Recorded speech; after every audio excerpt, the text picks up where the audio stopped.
Dakar que ce fut le cas à Bordeaux, à Rennes ou à Lille, où on m'interdit de parler. Alors, mes premiers mots seront pour confirmer les raisons pour lesquelles tant de gens préféreraient que je me taise. J'affirme ici à Dakar avec cette jeunesse que la jeunesse du monde entier est solidaire des Palestiniens massacrés à Gaza.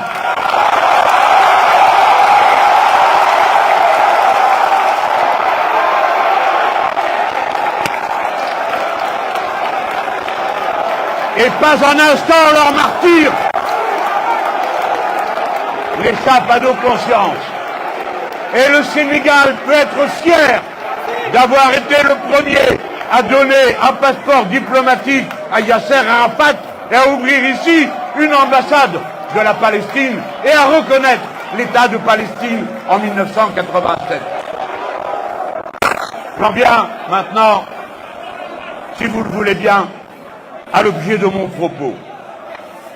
Bien sûr, l'événement que nous vivons ensemble est exceptionnel pour moi comme être humain.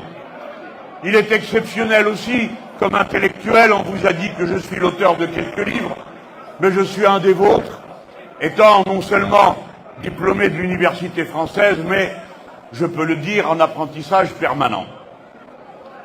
Mais je ne perds pas de vue que ce qui est singulier à cet instant, non pas seulement l'instant où je vous rencontre, vous, dans cette salle, et où je parle aussi à ceux qui sont dehors et que je salue très amicalement, je sais que c'est un moment politique particulier.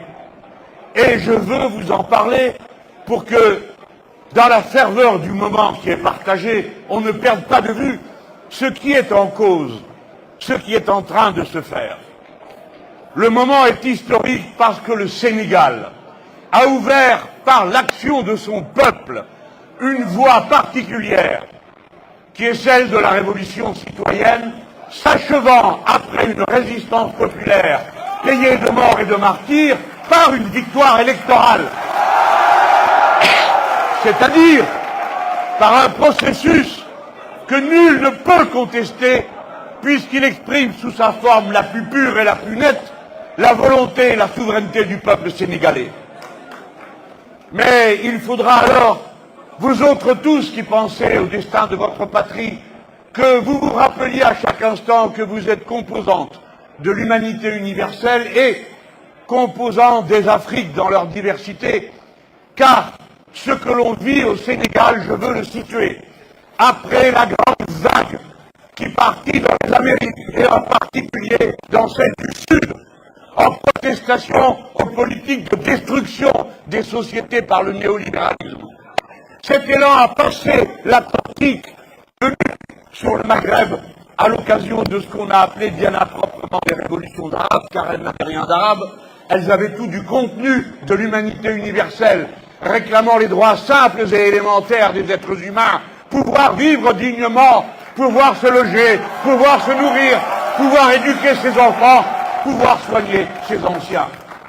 Et dans les deux cas, la vague à un moment ou à un autre a été stoppée. Et c'est à cela que vous devez méditer, vous les jeunes qui êtes l'aile marchande de la révolution citoyenne sénégalaise. Et on a vu ensuite, dans toute l'Afrique au sud du Sahara, des mouvements divers de mobilisation populaire de masse, comme ceux qu'on a d'abord connus au Mali, puis également au Burkina Faso, et ma pensée ne se sépare pas du ballet citoyen et des forces de la résistance populaire qui s'exprimaient au Mali, dans l'un et l'autre cas, avant des coups d'État qu'il faut placer dans leur contexte pour les comprendre complètement. Alors, au Sénégal se produit le signal qui était attendu, et notamment par ceux qui, comme moi, sont des théoriciens de la révolution citoyenne.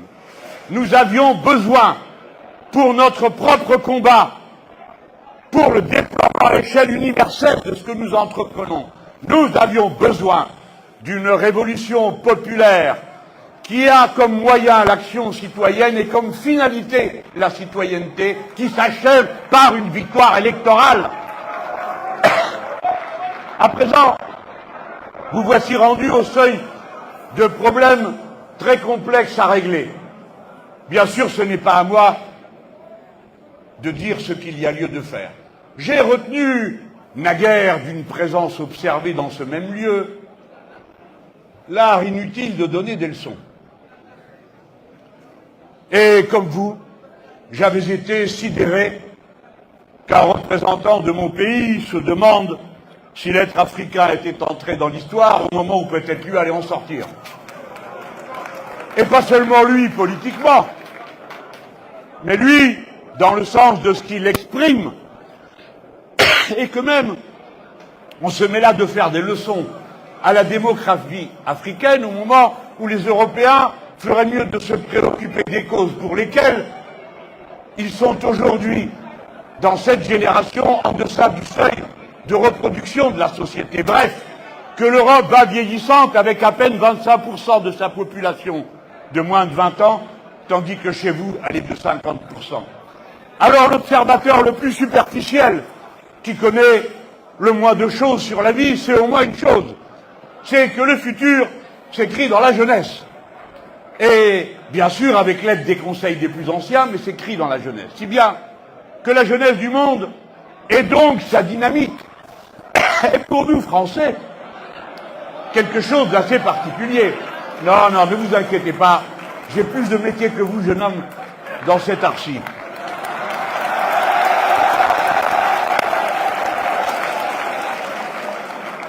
Donc, disais-je,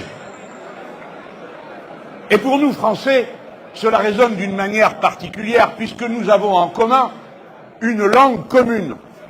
Et cette langue commune, il est temps de la libérer, elle aussi, par l'action d'une révolution citoyenne, de tous ceux qui auraient voulu en faire un instrument de pouvoir ou d'influence, alors quel est le moyen d'un autre objectif?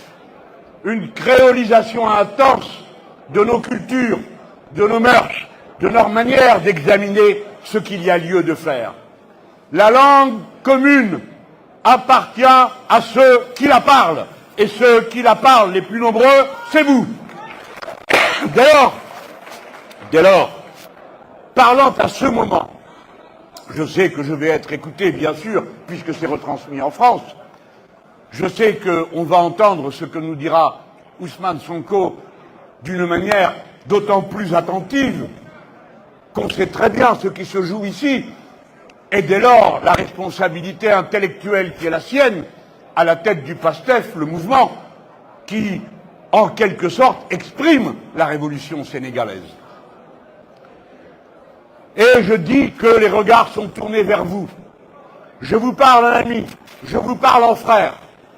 C'est la première fois qu'à l'occasion d'un de mes déplacements, des gens dans la rue à Paris m'interrompent pour me dire « Alors, vous allez voir Sonko ?» Je n'ai jamais vu ça. Ce qui veut dire que ce n'est pas les Parisiens, c'est les Africains qui vous regardent. Et notre devoir, à vous, les plus jeunes, aux autorités et à nous, qui sommes vos amis et vos partenaires, est un devoir de dignité dans l'action et dans sa conduite, de manière à ce que nous soyons un encouragement à l'action des autres, et non des repoussoirs parce que nous commettrions l'erreur de jugement hâtif, d'impatience qui ne se maîtriserait pas, ou bien de regarder le pouvoir en attendant qu'Ousmane Sonko règle tout, alors que bien sûr il va tout régler, mais seulement si vous vous y mettez.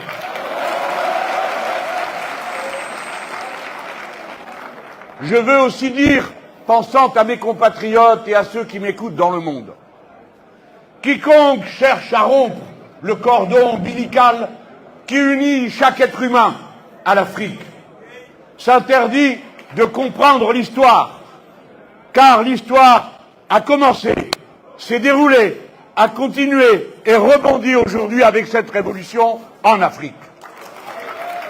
D'abord, parce que les premières mondialisations sont celles qui ont résulté des migrations humaines. Les êtres humains sont toujours partagés entre le désir de rester pour vivre mieux et celui de partir pour trouver mieux. Mais ces départs, qui ont été un fléau pour les sociétés de départ, ont été un bienfait pour la communauté humaine et les sociétés d'accueil. Pourquoi? Parce qu'elles ont toujours été l'occasion d'apprendre Et comme l'être humain n'appartient à aucun biotope particulier, sinon à l'écosystème global, l'être humain s'est donc enrichi de toutes ces expériences que la migration a permis de proposer ensuite à l'humanité tout entière.